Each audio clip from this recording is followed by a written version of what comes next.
माँ बाप की कहानी, माँ बाप की दुख भरी कहानी। क्या गरीबी इतनी दुख भरी होती है? बेटा होते हुए इस बुढ़ापे में कोई सुख नहीं।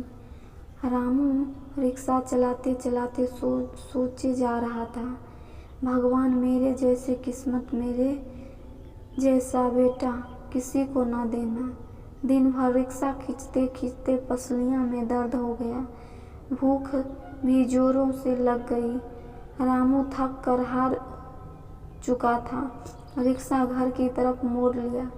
धीरे धीरे पैडल मारता आखिर अपने घर तक पहुंच ही गया। पति को आता देख शोभा जल्दी से अपनी झोपड़ी से निकल आई। बाल्टी में पानी और लोटा लेकर हाथ पांव धुलवा दिए, अपने आंचल फाड़ दिया, चेहरा पोंछने के लिए। फटे आंचल से चेहरा पोंछ रामू आतुरता से बोला, क्या पकाया सुगनू की माँ? मसूर की दाल और रोटी। रोटी का डब्बा खोलते हुए शोभा बोली, जल्दी से रोटी डाल दे थाली में, बहुत जोरों से भूख लगी है। तू भी अपना खाना डाल ले थाली में, साथ ही खा लेते हैं। सादा सा खाना दोनों ने बड़े प्यार से खाया। ऐसा ही नहीं, रामू बेऔलाद है, पर ब्याह के बाद उसका बेटा सुगनू दिल्ली चला गया कुछ काम करूँगा कहकर। सालों हो गए पर घर लौटकर नहीं आया। शादी भी वहीं कर ली, किसी से सुना था। उसको बेटा भी हो गया, पर लौटकर नहीं आया अपने बूढ़े माँ बाप के पास। उसको माँ बाप की याद ही नहीं आई। रामू बूढ़े होते जा रहा था। साइकिल रिक्शा चलाकर अपना और अपनी पत्नी का पेट भरता आया था अब तक, पर अब कमजोर देह मेहनत नहीं कर पा रहा था, थकने लगा था बहुत।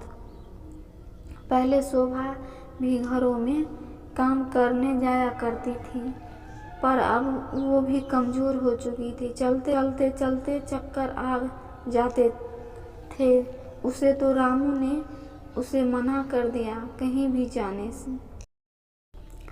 कड़ाके की ठंड पड़ रही थी। बूढ़ी हड्डियां ठंड से अकड़ सी आ गई। घर में खाने को कुछ न बचा। हिम्मत करके रिक्शा लेकर चला जाता कि कुछ तो मिलेगा जिससे पेट भर जाएंगे दोनों के। शोभा कई दिनों से बीमार पड़ी थी। रोटी नसीब नहीं तो दवा कहाँ से आती। सरकारी अस्पताल में भर्ती करा दिया, पर वहाँ भी उसे कोई आराम न मिला। सुबह रामू सवारी की तलाश में रिक्शा लेकर निकला। अचानक सीने में जोर का दर्द उठा और एक हिचकी के साथ उसका दम निकल गया। उधर शोभा को खांसी के ठसके लग रहे थे। अचानक उन्हें खून की उल्टी हुई और उसके भी प्राण निकल गए। खुशकिस्मत थे दोनों, साथ साथ परलोक सिधारे। अब न भूख की चिंता न दवा की चिंता, सारी चिंता से मुक्त पा गए दोनों लोग। रामू को रुक रुक कर शोभा और आगे बढ़ जाते। वहाँ अस्पताल में शोभा आंखें खोले दरवाजा की ओर देख रही। शायद उसे पति का इंतजार था या बेटे का, जो एक बार गया सो पलट कर नहीं आया। अरे कलयुगी औलाद, कुछ तो शर्म करो। माता पिता की इस तरह तिरस्कार तो मत करो। इनकी दुआओं में बहुत ताकत है। इनको सम्मान करो, उनको इस तरह बेसहारा न करो। माँ बाप को ऐसे मझधार में न छोड़ो। माँ बाप जैसी कोई औलाद नहीं। वो कैसे बदनसीब बच्चे हैं जो माँ बाप को इस हाल तक पहुँचा देते हैं। जय हिंद, जय भारत।